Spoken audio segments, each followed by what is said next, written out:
Children of the Almighty God, marriage, as designed by God, is a sacred covenant, a reflection of His love for His people. Yet, what happens when this covenant is shattered by betrayal, harm, or abandonment? Like a ship caught in a storm, struggling to stay afloat, a toxic marriage can leave us wondering where God stands amidst the chaos. Have you ever questioned how His grace and justice intersect when the bonds of matrimony are broken by abuse or narcissism? The Scriptures do not leave us without guidance. In Matthew 19:9, Jesus addresses infidelity as a breach of the marital covenant. Similarly, 1 Corinthians 7:15 speaks to the pain of abandonment, reminding us that God values peace over perpetual strife. But what about the silent wounds of emotional, mental, or physical abuse? Does God call His children to endure harm in the name of keeping a covenant? Or does His mercy make room for healing and restoration, even if that means separation? Wisely, C.S. Lewis once noted that God whispers to us in our pleasures, but shouts in our pains.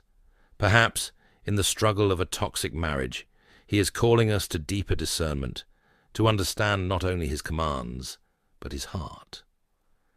Let us reflect together on what the Scriptures say about divorce, abuse, and God's unwavering love for His people. There is a profound truth that echoes through the Scriptures. God is not indifferent to our pain. As we explore the difficult question of divorce, especially when faced with a narcissistic spouse, let us remember that He who formed our hearts knows their deepest wounds. Have you ever wondered why God, who values marriage so deeply, also makes provisions for its dissolution? It is not because of a failure in His design, but because of the brokenness of human nature. Infidelity, as outlined in Matthew 19:9, stands as a solemn breach of trust. Marriage, after all, is a covenant, not merely a contract. Like the fragile beauty of a porcelain vase, it is meant to hold the treasures of love, faithfulness, and mutual respect. But what happens when the vase shatters under the weight of betrayal? Jesus Himself acknowledged this fracture, granting that adultery dissolves the marital bond, allowing the wronged party to seek restoration and healing outside of the broken union. Abandonment, spoken of in 1 Corinthians 7:15, is another poignant acknowledgement of human frailty. If the unbelieving partner separates, let it be so. In such cases, the brother or sister is not enslaved. Here, we see the tender heart of God, prioritizing peace over perpetual turmoil. Could it be that God, in His wisdom, understands that some relationships become prisons rather than sanctuaries? Then there is abuse, emotional, mental, or physical, a subject not directly named in Scripture, but undeniably present in its principles. Abuse violates the very essence of covenantal love. To endure constant harm is to live in a state of unrelenting siege, far from the safety and nurture marriage was intended to provide. How, then, can we reconcile staying in such a union with the God who came to bind up the broken-hearted? Isaiah 61:1. But let us tread carefully, dear friends. Abuse must not be used as a superficial justification for divorce, lest we diminish the suffering of true victims. Discernment is a lamp unto our feet, guiding us to distinguish between conflict and harm, imperfection and destruction. Are we willing to seek God's wisdom through prayer, counsel, and introspection before drawing conclusions? As C.S. Lewis once observed, love is not an affectionate feeling, but a steady wish for the loved person's ultimate good. When this foundational good is systematically denied through adultery, abandonment, or abuse, the marriage ceases to reflect God's love for His people. Yet even here, the Scriptures are a mirror, reflecting not only our actions, but the state of our hearts. Forgiveness, too, has its place, 70 times, 7 times, as Jesus taught, Matthew 18:22. But forgiveness does not demand remaining in harm's way. Can we, as believers, hold the tension between mercy and justice, seeking both in our broken relationships? This tension invites us into a deeper exploration. What does God's grace look like when applied to our personal safety and spiritual growth? Divorce, though grievous, is not the ultimate failure. Failure lies in refusing to seek God's will amid life's complexities. Is it possible that in releasing what has been poisoned, we make room for His healing touch? Let us reflect on the tender balance between freedom and responsibility. Divorce may be biblically justified, but it is never to be taken lightly. As we turn the pages of Scripture, we find not only boundaries but also pathways to redemption, even for those who walk through the valley of separation. And yet, this is not the end of the story, for beyond the pain of brokenness lies the question, what does restoration, whether through healing, separation, or reconciliation, look like in the hands of the divine potter? As we ponder this, we begin to sense that our journey is far from over. A covenant, in its truest sense, is not merely a mutual agreement, but a sacred bond sealed before God. Like a bridge constructed to carry the weight of trust, love, and protection, marriage is designed to endure life's inevitable storms. But what happens when the very structure of the bridge begins to crumble under the corrosive force of abuse, be it emotional, mental, or physical? Can it still serve its purpose, or does it endanger those who attempt to cross it? Scripture repeatedly reminds us of God's heart for the vulnerable. The Lord is close to the broken-hearted and saves those who are crushed in spirit. Psalm 34:18. Abuse, in all its forms, strikes at the very core of this truth. When a spouse inflicts harm, whether through cruel words, manipulation, or violence, they betray not only their partner, but also the God who ordained the marriage. Such behavior is not merely a failing, it is a fundamental violation of the covenant itself. Imagine a garden once full of life, where flowers bloomed and the air was fragrant with hope. Abuse is like a steady poison poured into the soil, turning fertile ground into a barren wasteland. Can anything flourish in such a place? And more importantly, does God call His children to remain where they are not only unloved, but also endangered? The biblical understanding of covenant places great emphasis on mutual care and respect. Ephesians 5:25 commands husbands to love their wives as Christ loved the church, a love marked by sacrifice and selflessness. Abuse, in contrast, is rooted in control, selfishness, and destruction.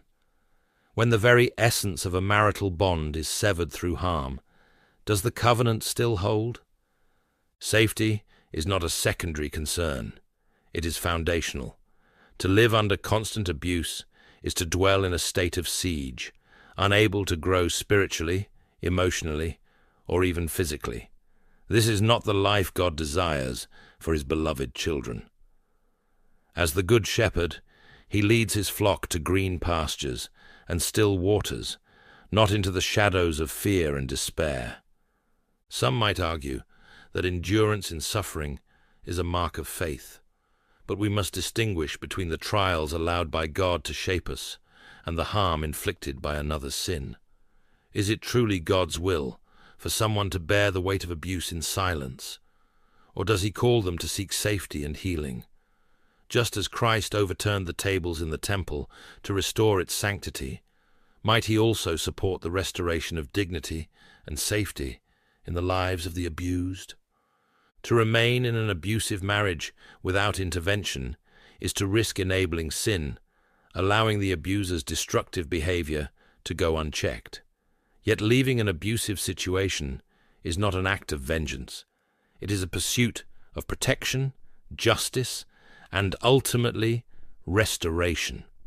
Abuse breaks the covenant, not only by harming the victim, but also by separating the abuser from God's call to love and nurture. Consider the image of a shattered mirror. It no longer reflects the light as it once did, but it still holds value. With careful hands, it can be restored, or if irreparably broken, replaced, so that light may shine anew. In the same way, those who have suffered abuse are not beyond God's ability to heal and rebuild. Their worth is not diminished by the harm they have endured. As we contemplate these truths, we must also be mindful of the broader implications. Abuse is not always visible. It can hide behind smiles and whispered justifications. How can we, as a community of faith, develop the discernment to recognize its signs and extend compassion to those who suffer in silence? Let us remember that God's justice is not devoid of mercy, nor his mercy devoid of justice. Abuse, when present, transforms marriage into a place of harm rather than holiness. Could it be that God, in his infinite wisdom, prioritizes the safety of his children over the preservation of a broken covenant? These questions lead us deeper into the nature of grace and redemption. For even in the wake of such profound brokenness, God is able to bring healing and renewal. What does this mean for those seeking a way forward, either through reconciliation or separation? The journey continues. In a world where words hold immense power, their misuse can carry unintended consequences. Abuse, a term that describes deep harm and betrayal, demands careful consideration. Like a finely tuned instrument, the truth must resonate clearly, without distortion, for it to guide us rightly. But what happens when this sacred word is wielded carelessly? Can it diminish the weight of true suffering and blur the boundaries of genuine harm? Scripture calls us to wisdom and clarity, for the tongue has the power of life and death. Proverbs 18:21. To misuse the term abuse is to risk silencing those whose voices are most desperate to be heard. Real abuse, emotional, physical, or mental, is a shadow that invades the light of life, leaving scars both visible and unseen. To label ordinary marital struggles or disagreements as abuse not only cheapens the plight of true victims, but also sows confusion in the sacred pursuit of justice and mercy. Picture a compass entrusted to guide a traveler through unfamiliar terrain. If its needle is misaligned, the traveler risks losing their way. Misapplying the term abuse is like holding a broken compass. It leads not to safety, but to misunderstanding, estrangement, and further harm. True discernment, guided by God's word, ensures that the path forward is both just and compassionate. C.S. Lewis, in his reflections on human relationships, reminds us that the heart must be guarded against both cynicism and naivety. We are called to see clearly, neither underestimating nor exaggerating the sins that break relationships. This balance requires a spiritual lens, a vision sharpened by prayer, scripture, and the counsel of wise believers. Without this, how can we distinguish between a spouse's failings and a pattern of harm that truly endangers? Consider the difference between a storm that shakes a house and the steady erosion that undermines its foundation. The former may frighten, but the latter renders the house uninhabitable. Abuse, by its nature, corrodes the very essence of trust and safety. Yet, to call every disagreement a storm risks obscuring the reality of those living in crumbling homes. How, then, can we develop the spiritual maturity to recognize the difference? False claims of abuse not only harm the accused, but also erode the credibility of genuine survivors. It is a grave matter to bear false witness, as Exodus 20:16 warns. In doing so, we risk harming innocent lives and trivializing the real anguish of those who cry out for help. Here, the call to discernment is not merely a suggestion, but a moral imperative. Still, caution must never lead to silence. Just as a lighthouse signals danger without exaggeration, so too must we speak truthfully about abuse when it occurs. The Church, as the body of Christ, has a responsibility to be both a refuge for the wounded and a bastion of justice. To misidentify abuse is a failure of discernment, but to ignore it altogether is a failure of compassion. This tension demands humility. None of us can claim perfect clarity.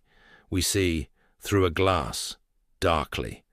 1 Corinthians 13:12. But through prayer, wise counsel, and a heart attuned to God's Spirit, we can seek the truth. Have we taken the time to listen carefully, to separate genuine cries for help from echoes of misunderstanding or conflict? Ultimately, discernment serves both justice and grace. It protects the innocent while ensuring that real harm is neither ignored nor exaggerated. To walk this line is to reflect the character of Christ, who is both the Lion of Judah and the Lamb of God. Can we embody such a balance in how we address the complexities of abuse? As we reflect on these matters, the heart turns naturally toward restoration. What does it mean to seek healing, not only for victims, but also for the broken systems and relationships that perpetuate harm? The answer may lie in the hands of the one who makes all things new.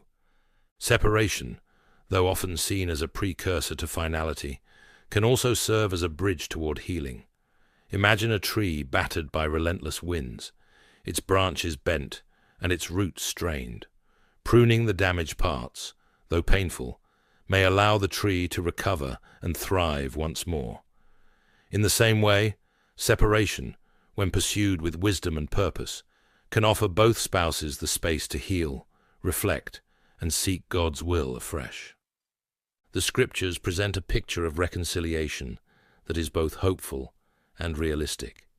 In 1 Corinthians 7:11, Paul addresses believers in strained marriages, suggesting that separation need not lead to divorce, but can create an opportunity for restoration. But if she does separate, let her remain unmarried, or else be reconciled to her husband. These words remind us that even when the bond feels frayed beyond repair, there is room for God's grace to work miracles. However, separation is not merely a waiting period. It is a time of active spiritual growth, a season where the focus shifts from the other person's faults to one's own heart. Just as a blacksmith refines metal in fire, separation can refine the soul, burning away pride, resentment, and selfishness. Have you considered how such a season might bring clarity to what truly matters in your life and faith? For those in toxic or abusive marriages, separation may also serve as a necessary safeguard. To step away from harm is not an abandonment of faith, but a recognition of the sacredness of life and dignity. The psalmist declares, "He will rescue them from oppression and violence, for precious is their blood in his sight." Psalm 72:14. Separation can provide the safety and stability needed to discern whether reconciliation is possible or whether the covenant has been irrevocably broken. Yet, separation with the intent of reconciliation demands humility and effort from both parties. It is not enough to hope for change. True transformation requires repentance, accountability, and above all, the work of the Holy Spirit. Are we willing to surrender our expectations to God and trust Him to do what seems impossible? Sometimes, separation reveals truths that were hidden in the daily rhythm of life together. It exposes the depth of wounds, the patterns of sin, and the areas where each person must grow. But it can also uncover new possibilities, a rekindling of love, a rediscovery of shared purpose, or even the realization that reconciliation is not God's plan. C.S. Lewis observed that pain often serves as God's megaphone, awakening us to realities we might otherwise ignore. In separation, pain can become a teacher, showing us not only where we have been wronged, but also where we have wronged others. This process, though difficult, opens the door to healing that goes beyond the marriage itself, extending to our relationship with God and our own sense of self. Separation is also a time for community. Wise counsel from trusted believers, pastors, Christian counselors, or mentors can provide the guidance needed to navigate such a complex and emotional season. Have you sought the support of those who can offer both wisdom and compassion, reminding you of God's faithfulness even in the midst of uncertainty? Importantly, separation does not guarantee a specific outcome. Some marriages will be restored, while others will not. What it does guarantee is the opportunity for growth, for both individuals to draw closer to God, to learn, and to heal. Perhaps this season of distance is not an end, but a new beginning, one in which God's purposes are revealed in ways we cannot yet imagine. As we consider the role of separation, the question lingers: what does it look like to pursue both truth and grace in such a delicate situation? This leads us to the deeper spiritual focus. How can personal transformation during this time glorify God, regardless of the marital outcome? Let us not view separation as merely a pause, but as a sacred opportunity to seek Him with all our hearts. When life's most sacred bonds begin to fray, it can feel as though the very foundation of our being is shaken. Yet, even in the midst of brokenness, there exists an invitation to grow, a quiet call from the one who transforms ashes into beauty. Isaiah 61:3. Have you ever paused to consider that seasons of pain might be fertile ground for the deepest spiritual growth? Brokenness is not the absence of God's work, but often its beginning. Like a seed that must break open to bring forth life, so too must we sometimes experience the fracture of what we hold dear to grow into something greater. The Lord is near to the broken-hearted, declares Psalm 34:18, and in His nearness we find the strength to rebuild, not always the life we had, but the life He intends for us. In the context of a failing marriage, growth begins with surrender. The temptation to control, to justify, or to fix what is beyond repair can leave us exhausted and disillusioned. But what if surrendering to God's will is not giving up, but giving over, releasing our pain and uncertainty into His hands? Be still and know that I am God. Psalm 46:10. Stillness is not passivity. It is an active trust in His sovereignty. As C.S. Lewis wisely noted, pain insists upon being attended to. God whispers to us in our pleasures, speaks in our conscience, but shouts in our pains. It is His megaphone to rouse a deaf world. In the pain of relational failure, God is not absent, but present, offering not just comfort, but transformation. Could it be that this season, as painful as it is an opportunity to grow in faith, character, and understanding? Spiritual growth amid brokenness often involves the disciplines of introspection and prayer. To look inward is not to dwell in guilt or shame, but to seek God's perspective on our own hearts. What habits, attitudes, or wounds have contributed to where we are now? Prayer becomes the dialogue where we lay these discoveries before Him, asking not only for healing, but for wisdom and direction. Scripture serves as both a guide and a balm during these times. The Word of God is alive and active, offering clarity and encouragement. Hebrews 4:12. Consider the stories of redemption and renewal woven throughout its pages. Joseph, betrayed by family, yet used mightily by God. David, a man after God's heart despite his failings. Ruth finding new purpose in the ashes of loss. These accounts remind us that no story is beyond God's ability to redeem. Community also plays a vital role in spiritual growth. Isolation, though tempting, often magnifies our pain and limits our perspective. Surrounding ourselves with trusted believers, friends, counselors, or pastoral guides can provide the support and accountability needed to navigate such a season.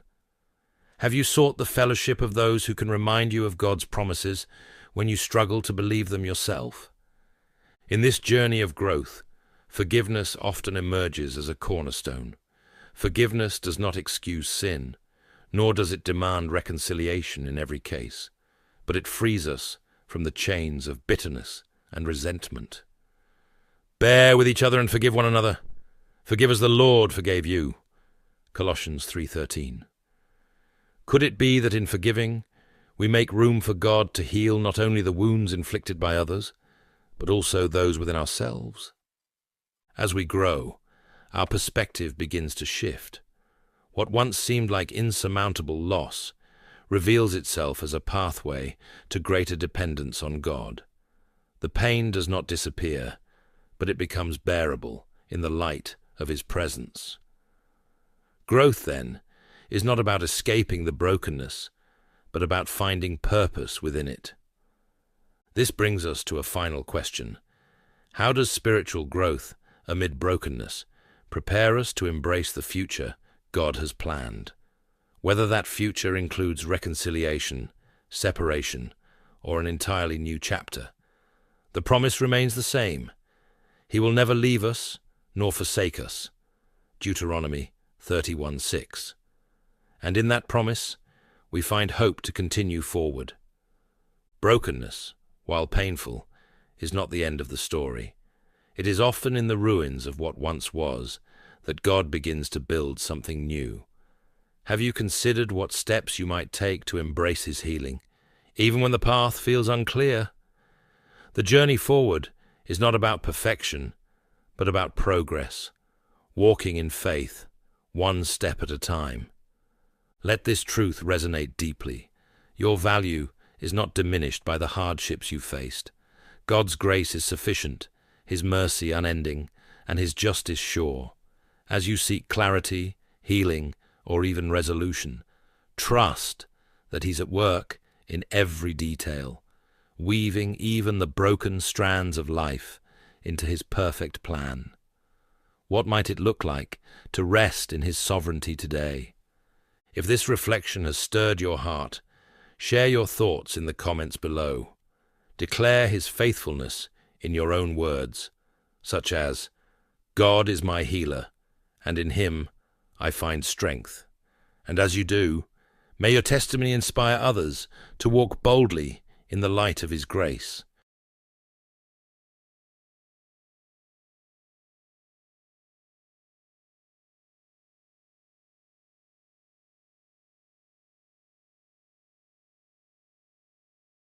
Imagine standing on the precipice of the unknown, your heart yearning for a sign, a whisper of hope amidst life's tumultuous storms. Throughout history, in moments of profound uncertainty, individuals have encountered divine interventions that not only transformed their own lives, but also illuminated the path for countless others. Today, as we gather in faith, let us explore the profound truth that God is poised to perform a miracle in your life. Are you prepared to embrace it? God's timing is an aspect of His nature that often baffles us. As human beings, we live by time. Minutes, hours, days, weeks, and years. We set goals and expect things to happen according to our schedules. When we face trials, we want quick solutions, immediate answers, and fast resolutions. God's timing is not bound by the constraints of our human understanding. His ways and His sense of time transcend anything we can grasp. The Bible speaks repeatedly about how God's timing is perfect, and though we may not always understand it, we are called to trust in it. In the book of Ecclesiastes, we are reminded that to everything there is a season and a time for every matter under heaven. Ecclesiastes 3:01. This verse reminds us that God has set a specific time for every event in our lives. Whether it's a time to be born, a time to die, a time to plant, or a time to harvest, everything unfolds according to God's grand design.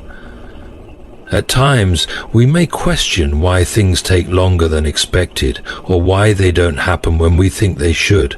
But we must remember that God sees the full picture, whereas we see only a small part of it. Consider the story of Abraham and Sarah in the Bible. God had promised them a child, but the years passed and no child came. Abraham was already 75 years old when the promise was made, and by the time Isaac was born, Abraham was 100 years old and Sarah was 90. These were not ideal conditions for childbearing. The promise seemed delayed and improbable, but it was in this very delay that God's timing was revealed as perfect. As God spoke to Sarah in Genesis 18:14, "Is anything too hard for the Lord? I will return to you at the appointed time next year, and Sarah will have a son." Despite their age, God's promise was not delayed. It was simply unfolding according to His timeline. The miracle of Isaac's birth was not just a fulfillment of God's promise to Abraham and Sarah, but it was a demonstration of God's sovereignty over time and circumstances. Sometimes we, like Abraham and Sarah, may struggle with waiting. We may wonder if God has forgotten about us, or if His promises will ever come to pass. But we must trust that He is never late, even though He is rarely early. There is a purpose in every delay. God's timing is perfect because it aligns with His ultimate purpose for us. The delay in our lives is often a preparation for what God is about to do. It is in these seasons of waiting that God refines us, strengthens our faith, and shapes us to be able to handle the blessings He is about to pour out. His timing allows us to develop patience, perseverance, and a deeper trust in Him. The Bible also shows us the story of Jesus in the New Testament, particularly in the account of the raising of Lazarus. When Jesus heard that his friend Lazarus was sick, He did not immediately go to him. Instead, He stayed where he was for 2 more days. By the time Jesus arrived in Bethany, Lazarus had already died and was buried. The situation seemed dire, and many were questioning why Jesus had not come sooner. But Jesus responded in John 11:04, "This sickness will not end in death. No, it is for God's glory, so that God's Son may be glorified through it." Jesus had a purpose in His timing, one that would bring greater glory to God. When He raised Lazarus from the dead, the miracle was far more powerful because of the delay. It was a testimony to His divine authority and the power of resurrection, which would ultimately be demonstrated through His own death and resurrection. What we learn from these stories is that God's timing is never arbitrary. It is always perfect, always intentional. It may not align with our expectations, and it may not come when we think it should, but when it does come, we will see that it is exactly the right time. It's not that God is slow or indifferent to our struggles. Rather, His timing is rooted in love, wisdom, and a deeper understanding of what we need, even when we cannot see it ourselves. God's timing may seem mysterious, and it may challenge us, but in the end we are called to trust in Him. As Psalm 27:14 encourages us, "Wait for the Lord, be strong, and take heart and wait for the Lord." The waiting, the season of stillness, is not a sign of God's absence, but a space where His perfect will is unfolding, often in ways we cannot yet understand. So while we wait, we trust, and in His time the miracle will come. Faith and expectancy go hand in hand when it comes to receiving God's miracles. Faith is the foundation, the belief that God can and will intervene in our lives, but expectancy is the key that unlocks the door to the miraculous. Faith without expectancy is like planting a seed and not watering it, while expectancy without faith is like waiting for a gift and not preparing to receive it. To receive a miracle, we must not only believe that God can do it, but also live in an attitude of anticipation, ready to receive it at any moment. In the Gospel of Mark, we find a powerful example of the relationship between faith and expectancy in the story of the woman with the issue of blood. She had been suffering for 12 years, and doctors were unable to help her. Yet, she had heard about Jesus and believed that if she could just touch his clothes, she would be healed. Her faith was strong, but her expectancy was just as important. She believed in the possibility of a miracle, but she also took action, pressing through the crowd with the expectation that she would be healed. Mark 5:28 says, "If I just touch his clothes, I will be healed." Her expectancy led her to take bold action. When she touched Jesus' cloak, immediately the healing power of God flowed into her, and she was restored. Jesus, knowing that power had gone out from him, turned and asked, "Who touched my clothes?" His disciples were puzzled because the crowd was pressing around him, but Jesus knew that something had happened. He turned to the woman and said in Mark 5:34, "Daughter, your faith has healed you. Go in peace and be freed from your suffering." Notice that Jesus did not just say, "Your faith has healed you." He also acknowledged her expectancy, which caused her to take action. Her faith and expectancy were not passive, they were active. She positioned herself to receive the miracle that was already available to her. Expectancy is not just a passive hope that something might happen. It is an active belief that something will happen even when we can't see how or when it will come. Expectancy takes God at his word and prepares for the answer before it arrives. It's knowing deep in your heart that God is not only able to heal or provide, but that he will do it. When we live with expectancy, we are in alignment with the promises of God, expecting his intervention even when circumstances seem impossible.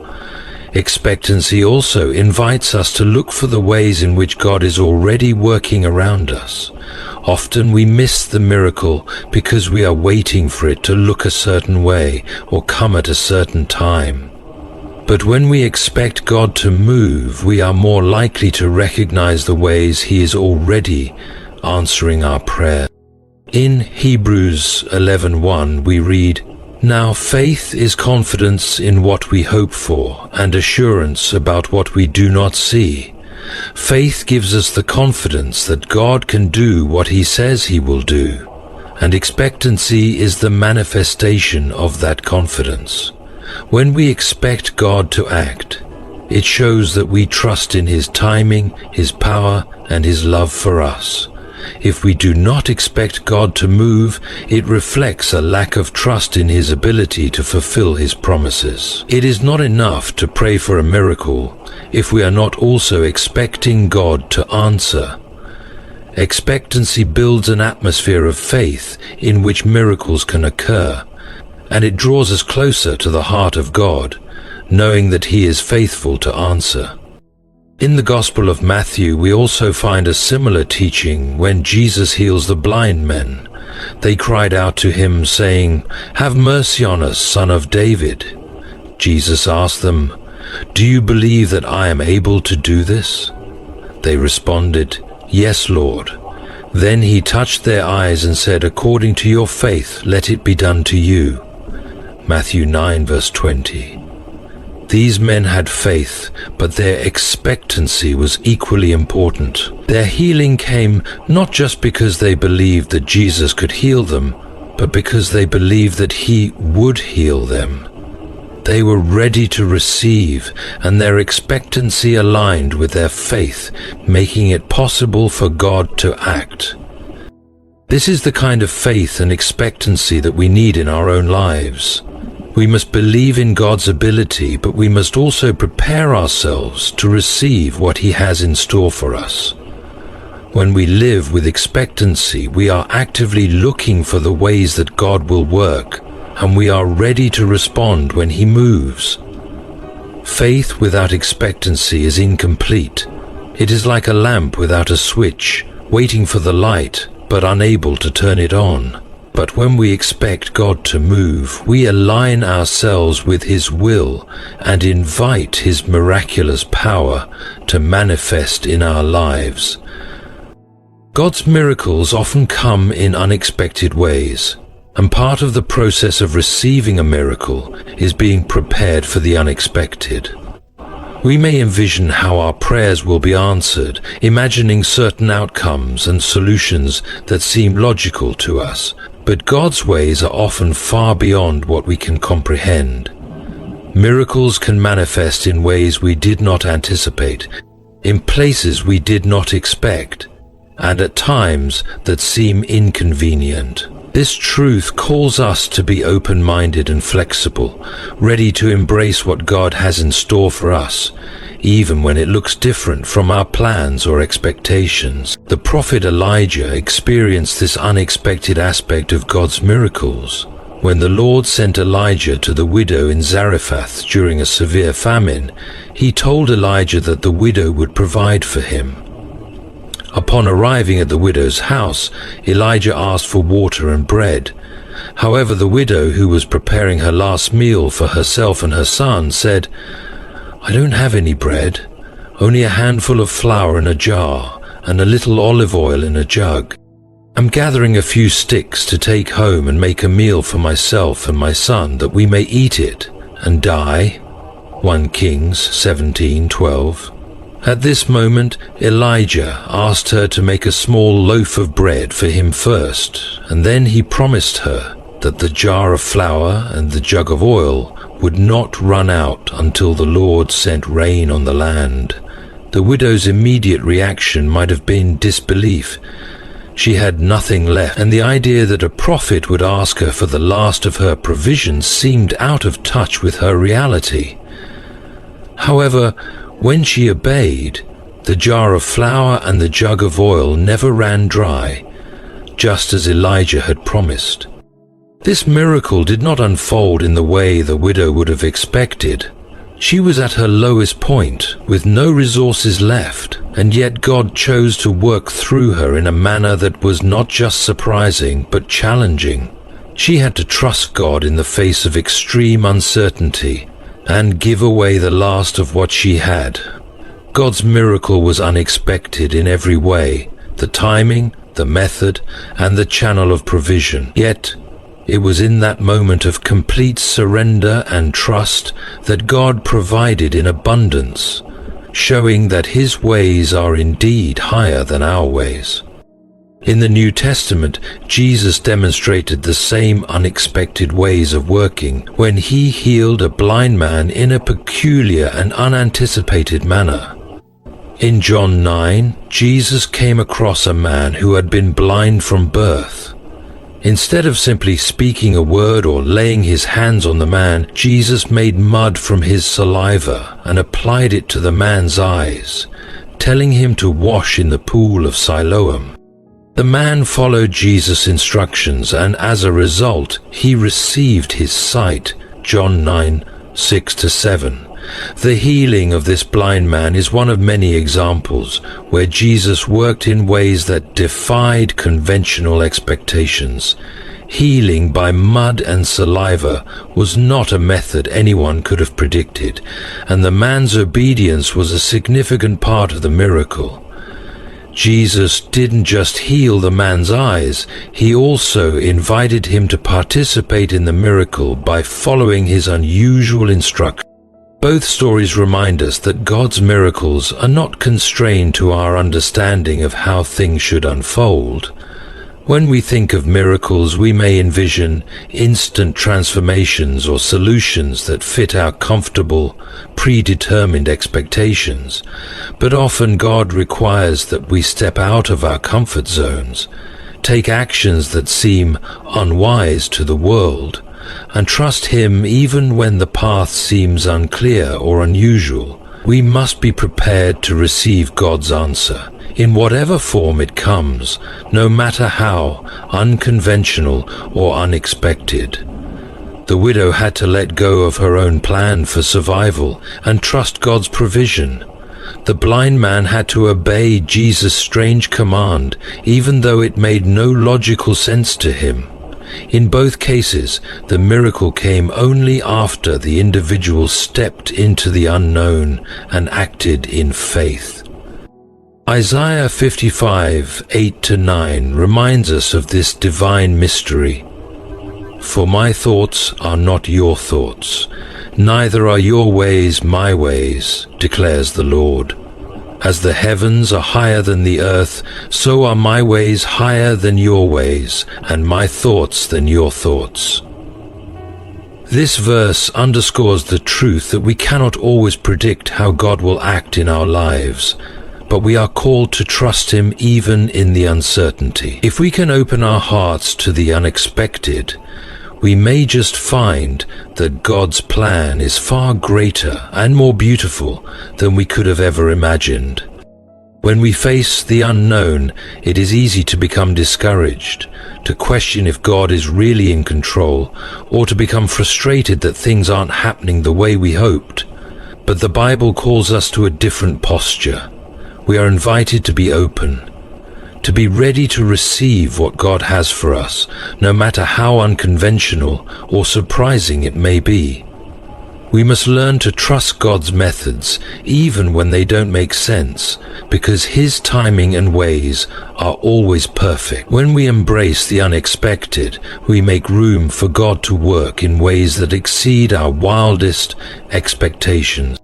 God's miracles often appear in the midst of our greatest struggles, and it is in these moments of adversity that His provision and power shine most brightly.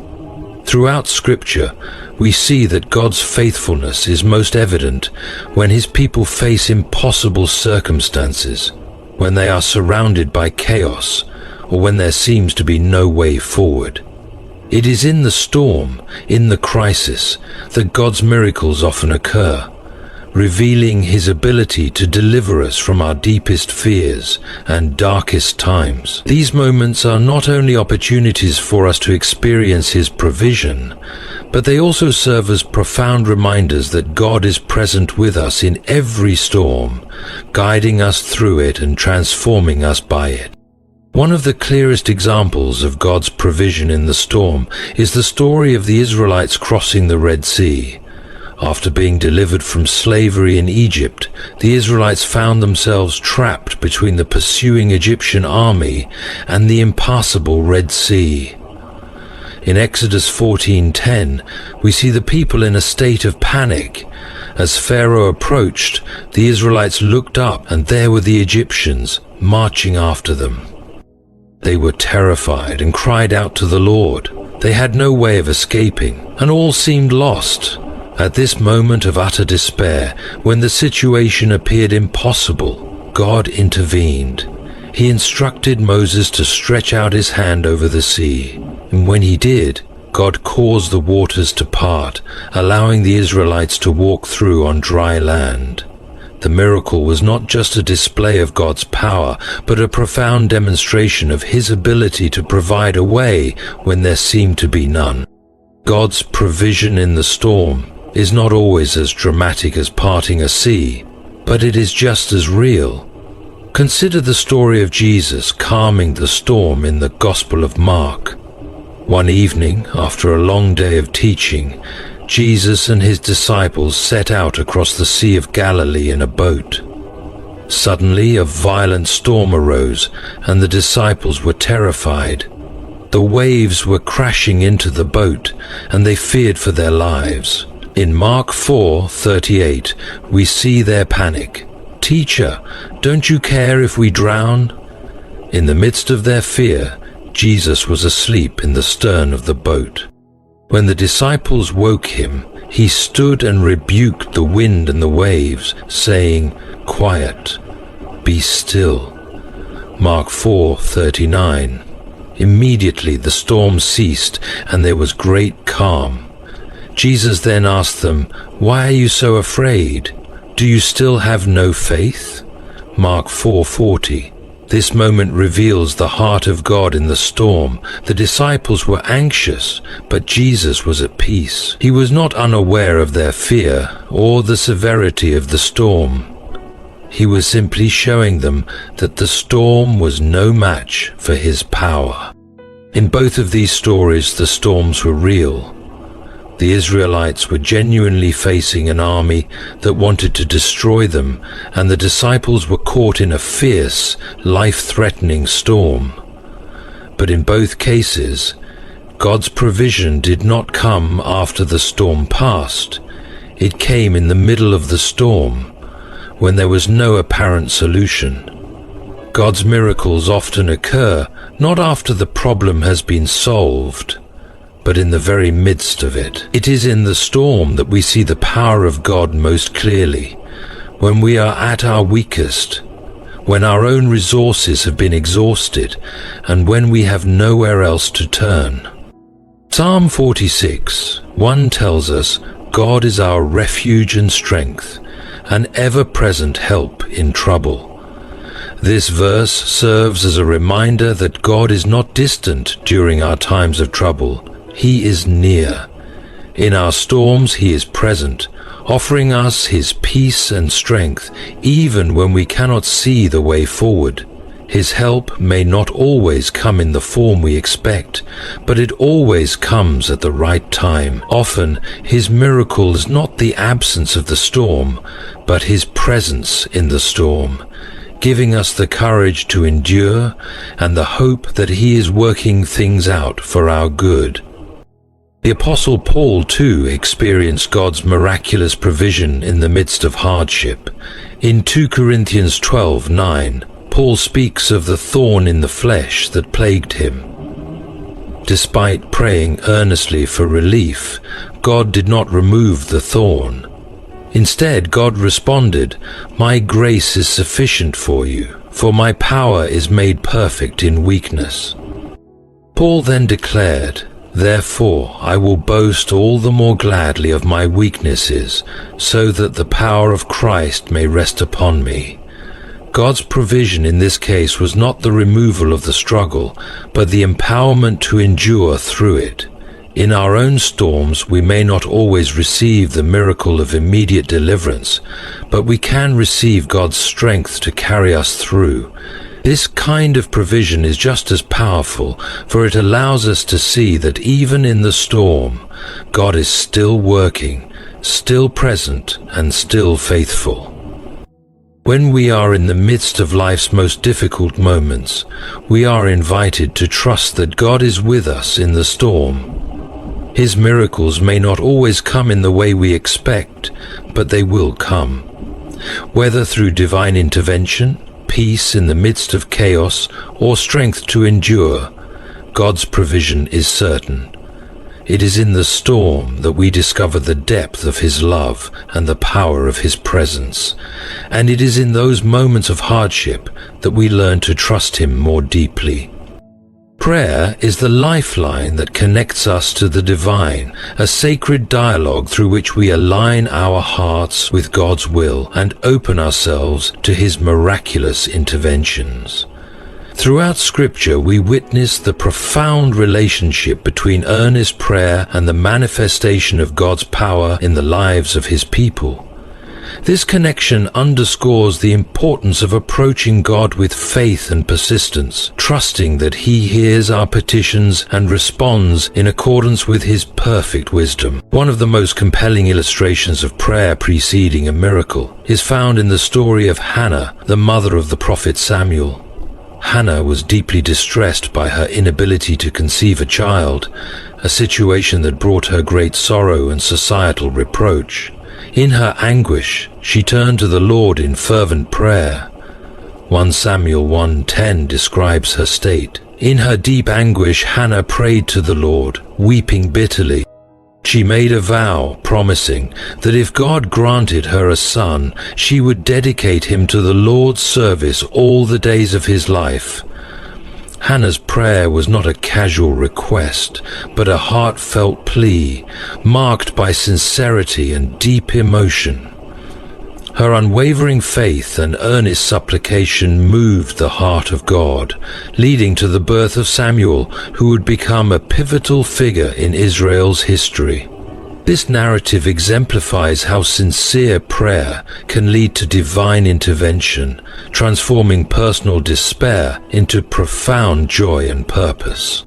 Jesus himself emphasizes the power of persistent prayer in the parable of the persistent widow, found in Luke 18:1-8. This parable tells of a widow who continually approached a judge, seeking justice against her adversary. Despite the judge's initial reluctance, her relentless persistence eventually compelled him to grant her request. Jesus uses this story to illustrate the importance of continual prayer and not losing heart, teaching that if even an unjust judge can be swayed by persistence, how much more will our righteous and loving God respond to his children's earnest prayers? This parable encourages believers to remain steadfast in prayer, trusting that God is attentive to their needs and will act in his perfect timing. The early church also provides a powerful testament to the efficacy of collective prayer. In Acts 12, we read about Peter's imprisonment by King Herod, who intended to bring him to public trial. The church responded by earnestly praying to God for Peter's release. Acts 12:05 states, "So Peter was kept in prison, but the church was earnestly praying to God for him. In response to their fervent prayers, an angel of the Lord appeared in Peter's cell, miraculously freeing him from his chains and leading him out of the prison." This event not only highlights the power of communal prayer, but also demonstrates how God can intervene in seemingly hopeless situations, providing deliverance and reinforcing the faith of his people. James 5:16 further underscores the potency of prayer, stating, "Therefore confess your sins to each other and pray for each other, so that you may be healed." The prayer of a righteous person is powerful and effective. This verse emphasizes that prayer is not merely a ritualistic practice, but a dynamic and transformative act that can lead to healing and restoration. It calls believers to engage in honest confession and intercession, fostering a community bound by mutual support and divine grace. The assurance that a righteous person's prayer is powerful and effective serves as an encouragement to cultivate a life of integrity and devotion, positioning oneself to be an instrument through which God's miraculous power can flow. Jesus assures us in Matthew 7:7-8 of the responsiveness of God to our prayers. "Ask, and it will be given to you. Seek, and you will find. Knock, and it will be opened to you. For everyone who asks receives, and the one who seeks finds, and to the one who knocks it will be opened." This promise invites believers into an active pursuit of God's blessings, encouraging them to approach Him with confidence and expectation. It portrays prayer as an ongoing engagement, where seeking and knocking signify a deep yearning for God's presence and intervention. This assurance reinforces the belief that God is attentive to our needs and desires to bless us, urging us to persist in prayer and remain open to the manifold ways He may choose to answer. Prayer is the conduit through which we invite God's miraculous power into our lives. It requires faith, persistence, and a heart aligned with His will. As we present our petitions, we must also cultivate a posture of trust, believing that God, in His infinite wisdom and love, will respond in the manner and timing that best serves His divine purpose and our ultimate good. Through prayer, we not only seek God's intervention, but also deepen our relationship with Him, experiencing His presence and guidance in profound ways. Therefore, let us approach the throne of grace with confidence, continually lifting our hearts and voices to the One who is able to do immeasurably more than all we ask or imagine.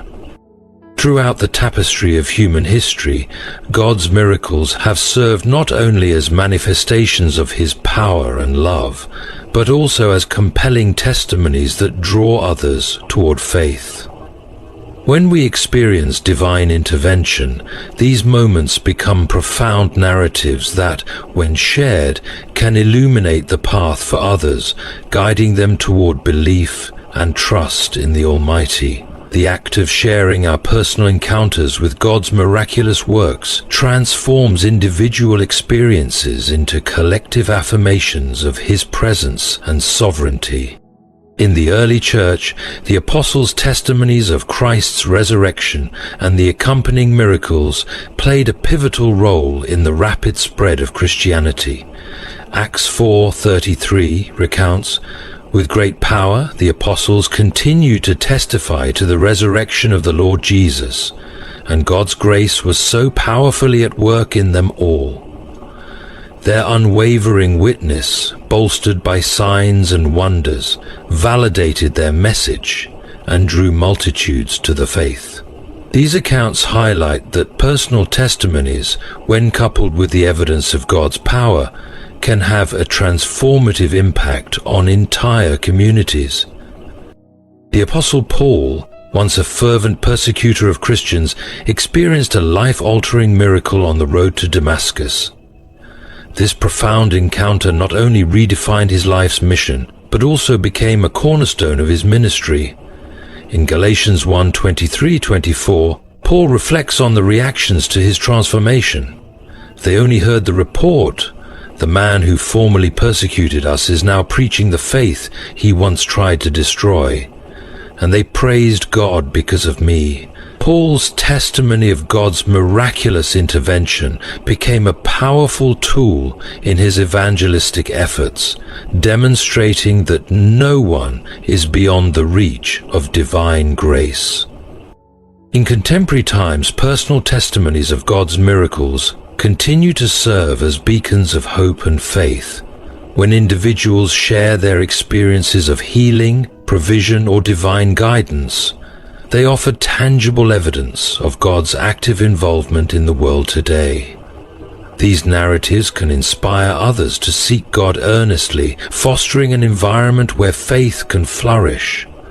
As highlighted in the article, "The Power of Your Testimony," sharing our stories shifts the focus from ourselves to God's glory, allowing the Holy Spirit to work through our words to touch the hearts of others. Sit Return 0. The collective sharing of testimonies within a community can strengthen the faith of its members. Hearing about God's miraculous interventions in the lives of others can reinforce one's belief in His power and willingness to act. This communal reinforcement is vital, especially during times of doubt or hardship, as it reminds believers that they are part of a larger narrative of divine love and intervention. It's essential to recognize that the act of sharing testimonies is not merely about recounting events, but about bearing witness to God's character and promises. In doing so, we fulfill the exhortation found in Psalm 105, 1-2-2. Give praise to the Lord, proclaim his name, make known among the nations what he has done. Sing to him, sing praise to him, tell of all his wonderful acts. This declaration encourages believers to actively share their experiences, ensuring that the knowledge of God's deeds spreads beyond individual encounters to reach broader audiences. Testimonies of miracles serve as apologetic tools in a skeptical world. They provide personal, experiential evidence that complements doctrinal teachings, making the abstract truths of faith more accessible and relatable. As noted in the article 27 Scriptures about sharing your testimony, sharing what we have seen, heard, and experienced in Jesus has the power to transform lives, offering a compelling case for the reality of God's intervention in human affairs. City Turn Zero Search 4. The miracles we experience are not solely for our benefit, but are entrusted to us as testimonies to share. By doing so, we participate in God's redemptive work, using our stories as instruments to draw others into a deeper understanding and relationship with Him. As we recount His wondrous deeds, we illuminate the path for others, guiding them toward the transformative power of faith in the living God. As we reflect upon the profound truths presented, it becomes evident that the anticipation of divine intervention calls for our active participation. By cultivating unwavering faith, aligning our lives with God's will, engaging in earnest prayer, and sharing our testimonies, we prepare our hearts and minds for the miracles God intends to manifest in our lives. Let us remain vigilant and receptive, ever ready to embrace the extraordinary works He is poised to perform, thereby deepening our relationship with Him and inspiring those around us to seek His transformative power. Have you ever looked around and wondered why everyone else seems surrounded by friends while you're left feeling alone? I've been there. My wife and I have walked through seasons where we didn't have a big circle of friends. There were times when we sat back puzzled and asked ourselves, why does life feel like this? Why are we so isolated? But let me assure you, it's not by accident. God is doing something big in your life. He's working in the quiet spaces. Think about it. When God is shaping something extraordinary in your life, He often removes the distractions. As C.S. Lewis wisely put it, all change is hard at first, messy in the middle, and gorgeous at the end. The isolation you're feeling right now isn't a mistake. If you feel alone, it's not a sign that God has forgotten you. No, it's a sign that He's investing in you. You are not overlooked. You are chosen. In this season of loneliness, it's crucial to recognize that God is preparing you for something greater. This may be the start of something extraordinary. In 2 Corinthians 4:17, Paul reminds us, "For our light and momentary troubles are achieving for us an eternal glory that far outweighs them all." God often uses seasons of solitude to refine us, to draw us closer to Him, and to build our character for the plans He has ahead. If you feel like you have no friends right now, don't despair. You're not abandoned, you're being set apart. In the quiet, God speaks. Isaiah 40:31 promises us, "But those who hope in the Lord will renew their strength. They will soar on wings like eagles. They will run and not grow weary. They will walk and not be faint." Isolation isn't just a difficult phase, it's an opportunity. It's when we're alone that we often hear God's voice more clearly.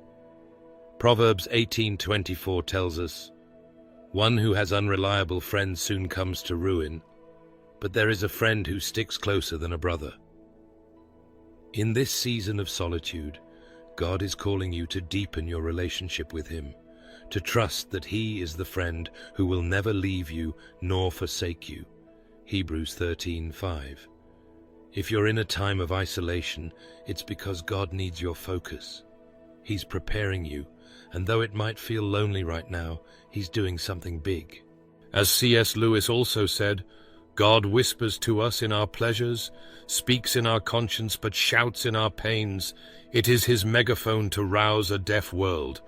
So embrace this season, because God is working in you in ways you may not fully understand yet, but will surely appreciate when the time is right. Here's the thing. When you have no friends, you really have no choice but to focus on yourself and God. Many people, even in seasons of loneliness, still waste time on things that don't truly matter. But God, in His wisdom, removes distractions to help you see clearly. That loneliness you're feeling? It's not punishment, it's preparation. God is pulling you away from the crowd because He has a big calling on your life. Think about Jesus. Before He began His ministry, He spent 40 days alone in the wilderness. Matthew chapter 4, 1-11 tells us, Then Jesus was led by the Spirit into the wilderness to be tempted by the devil. After fasting 40 days and 40 nights, He was hungry. It wasn't because God didn't care about Him. It was because He was being prepared for what came next. And that's how God works when He's shaping you for something extraordinary. He often places you in a season where it's just you and Him. I'll be real with you. It's not easy. I've been through it myself. On my 21st birthday, while my friends and even my brother were out at a party, I was walking alone on a beach praying, asking God, why is my life like this? Back then it felt like I was missing out, but now I see that God was setting me up for something bigger. He was filling me when I felt empty. C.S. Lewis once said, "Rock bottom became the solid foundation on which I rebuilt my life." In those moments where isolation feels unbearable, remember that God is laying a foundation for your future. What feels like rejection now is God making room for something extraordinary later. So if you're feeling alone right now, let me encourage you. God isn't done with you. He's working in ways you can't yet see. If you're wondering why you don't have a lot of friends, let me tell you. It's because God has placed a big calling over your life. When your calling is big, your circle gets small. That's how it works. It's not rejection, it's protection. My wife and I have talked about this many times. Why does it feel like it's just the two of us and not many others? As we've read the Bible and drawn closer to God, we've realized that it's because He's set us apart for something greater. You can't mix light with darkness. When God has a mission for your life, He'll often separate you from people who don't align with His plan. Look at Jesus. He had disciples, but even then it was a small group, and one of them betrayed Him. Not everyone is meant to go where you're going. When God is calling you to something big, He'll allow people to fall away so you can stay focused. It's not about having a lot of friends. It's about having the right people, the ones who share your purpose and understand your mission. Here's what I've learned. Even if you had friends right now, if they're not walking with God, they're not true friends. They might slow you down or lead you off track. That's why God removes certain people from your life. It's not to punish you. It's to protect your calling. As C.S. Lewis said, you are the average of the 5 people you spend the most time with. So think about it. Who are those 5 people for you? If your circle doesn't align with God's purpose for your life, He'll remove them to make room for those who do. It might feel lonely, but don't be discouraged. God isn't just taking people out of your life. He's preparing you to build something new. One day, He might call you to create a community of like-minded people, friends who encourage you and walk with you in your purpose. But right now, He's teaching you to lean on Him and trust the process. If your circle feels small, don't see it as a bad thing. See it as God shaping your future. When you walk through life feeling isolated, remember one truth. You're never truly alone. Even when it feels like you have no one in your corner, God is right there with you. He's not just a distant observer. He's your closest friend, your constant companion, and your greatest source of strength. It's easy to forget this when everyone else seems surrounded by people who get them. Maybe you've scrolled through social media and felt that pang of loneliness, seeing others share pictures of their friend groups or parties. But remember, your worth isn't found in the crowd. It's found in the one who's with you, even when you're walking alone. Let me remind you of something important. The most vital relationship you can have isn't with people, it's with God. He's the friend who never leaves, who never turns his back on you, and who knows you better than anyone ever could. Jesus is the perfect example of this. Throughout his life on earth, he often withdrew from the crowds to spend time alone with his Father. Even in his darkest hour in Gethsemane, when his disciples couldn't stay awake to pray with him, Jesus leaned on God. That's the model for us. When it feels like there's no one else, remember, God is always listening, always present, and always faithful. As C.S. Lewis said, "When we lose one blessing, another is often most unexpectedly given in its place." Loneliness, though painful, often clears the way for us to experience God's presence more deeply. When your heart feels empty, he fills it with his love. When you feel unseen, he reminds you that you are fully known and cherished by him. In my own life, there have been seasons where I felt like I was walking through a desert. Friends drifted away, and I questioned why God allowed me to feel so alone. But over time, I began to see that those quiet, lonely moments were where God did his most intimate work in my life. He spoke to me, shaped me, and showed me his love in ways I couldn't have seen if I had been surrounded by distractions. Psalm 34:18 encourages us, "The Lord is close to the brokenhearted and saves those who are crushed in spirit." In those lonely moments, God is closer than ever. So what do you do when it feels like no one is there for you? First, pour your heart out to God.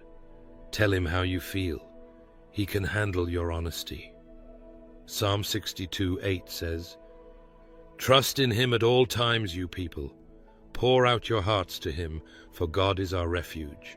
He is your refuge, even in your loneliness. Second, lean into his word. The Bible is a treasure of comfort and direction. In Isaiah 41:10, God reassures us, "So do not fear, for I am with you. Do not be dismayed, for I am your God. I will strengthen you and help you. I will uphold you with my righteous right hand." Third, look for ways to reflect his love to others.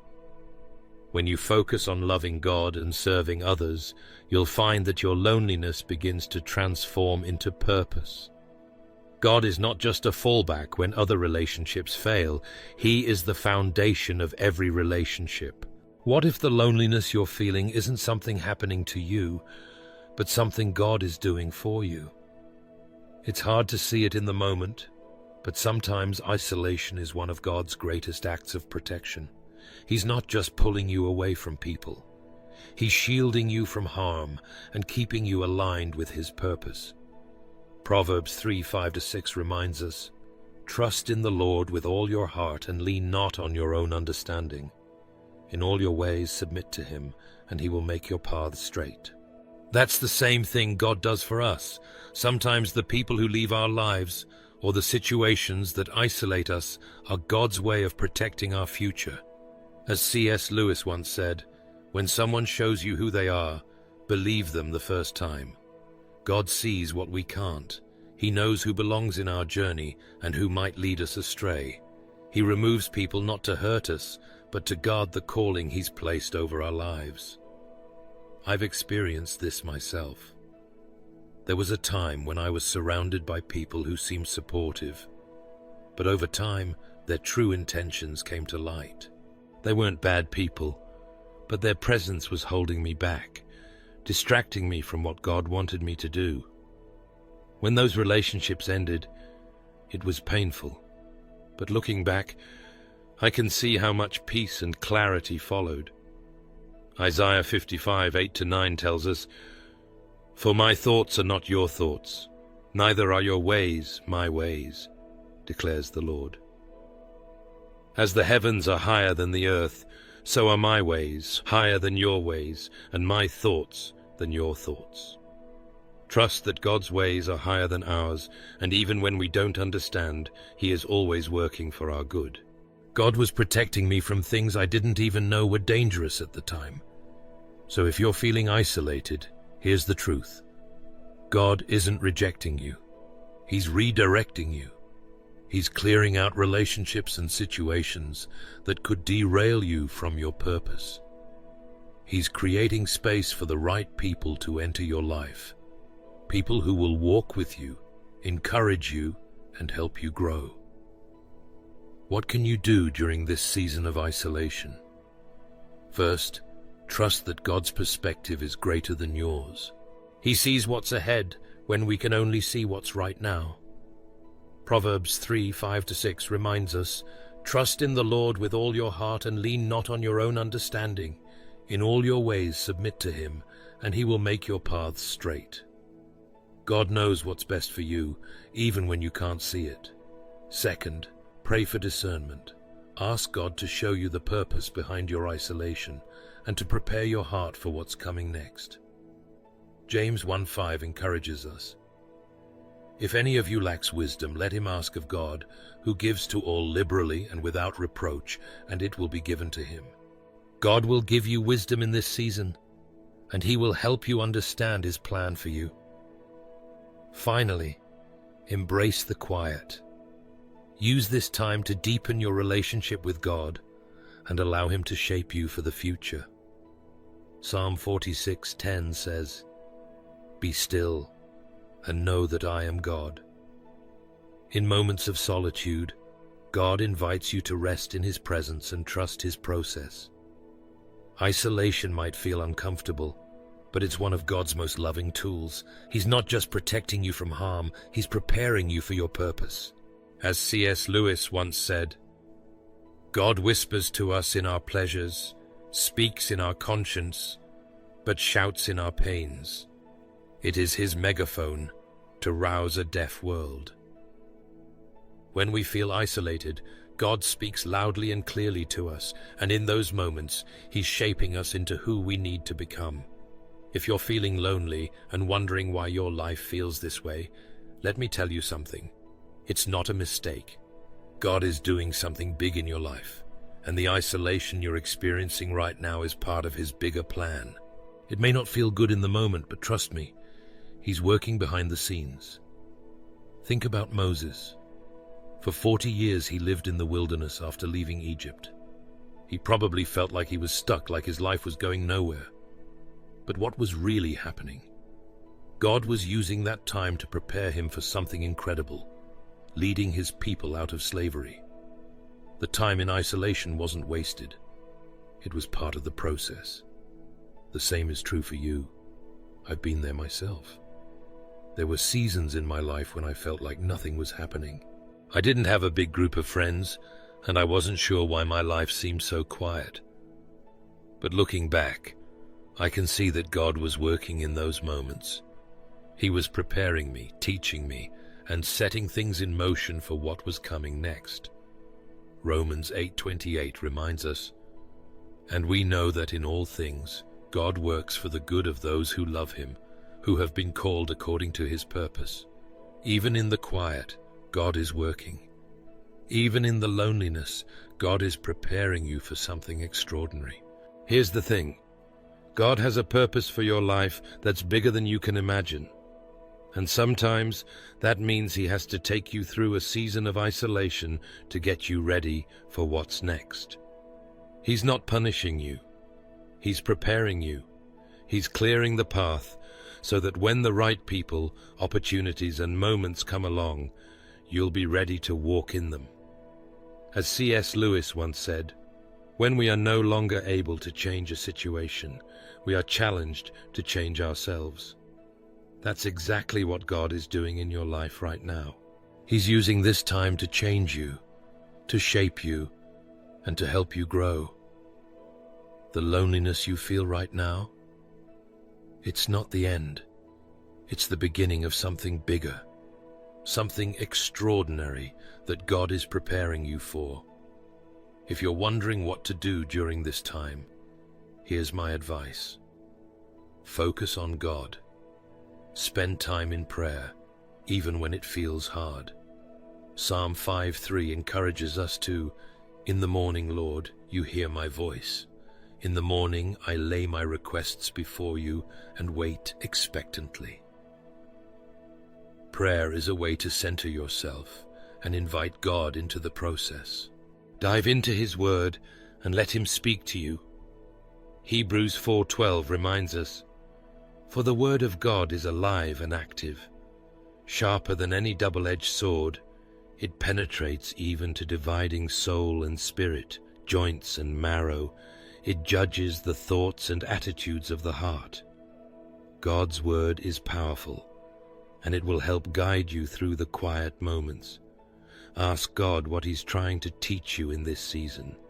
In Romans 8:28, we're assured that in all things God works for the good of those who love Him, who have been called according to His purpose. Even in the isolation, God is working things out for your good. And don't forget to take care of yourself. This is the time to focus on your growth, your health, and your purpose.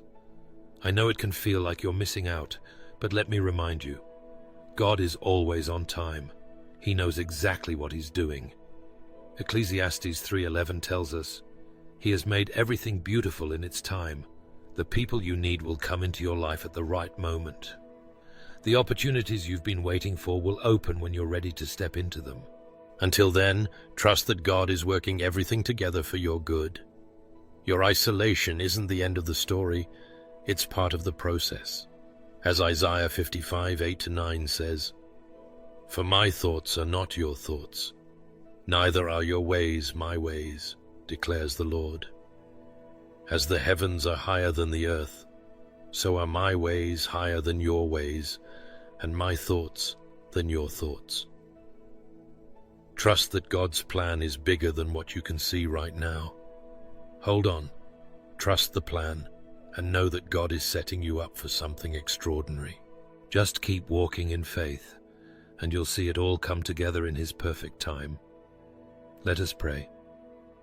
Heavenly Father, we come before you today with hearts full of gratitude, lifting up praises for your goodness, your faithfulness, and the encouragement you've poured out into our lives. Lord, we thank you for the truth we've received today, the reminders of your presence, and the reassurance that you are always at work, even in the moments when we feel alone or unseen. Father, we recognize that isolation can be heavy, and at times it feels like a burden too great to bear. We are reminded that the gospel is not about following rules or rituals to earn God's favor, but about experiencing the freedom, grace, and love that come from Jesus Christ alone. If you or someone you know is struggling with the influences of witchcraft, legalism, or any form of spiritual deception, please share this message with them. Let's spread the truth of God's love and the liberating power of His grace to those who need it most. Together we can build a community grounded in faith, support, and the unwavering truth of the gospel. Look at Jesus.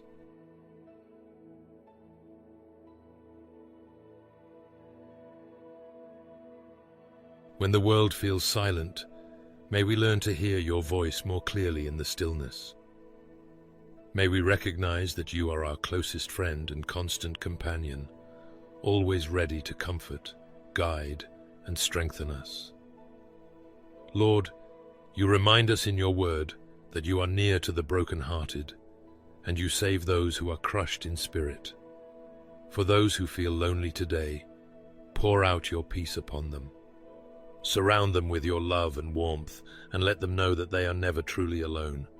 Let your presence fill the emptiness, and may your comfort be their refuge.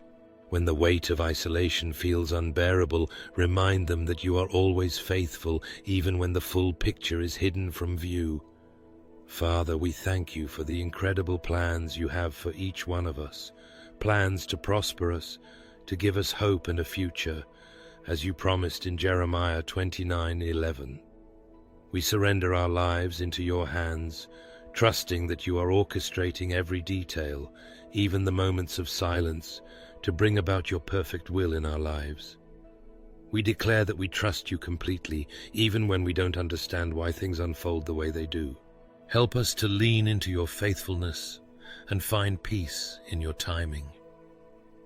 In the moments when loneliness threatens to overwhelm us, may we remember that your love never fails and that we are never separated from you. We pray for strength to keep moving forward, for the courage to keep trusting you, and for the wisdom to see that you are at work in every season. We surrender every worry, every fear, and every doubt into your hands, knowing that you will guide us and sustain us. Thank you, Lord, for your presence in our lives. Thank you for the gift of your Holy Spirit, who walks with us, comforts us, and empowers us. May we continue to grow in faith, in strength, and in the knowledge of your love. In Jesus' mighty name we pray, Amen. Thank you so much, Lord, for being our refuge, our strength, and our ever-present help. I pray for each person reading this, that you would bless them abundantly.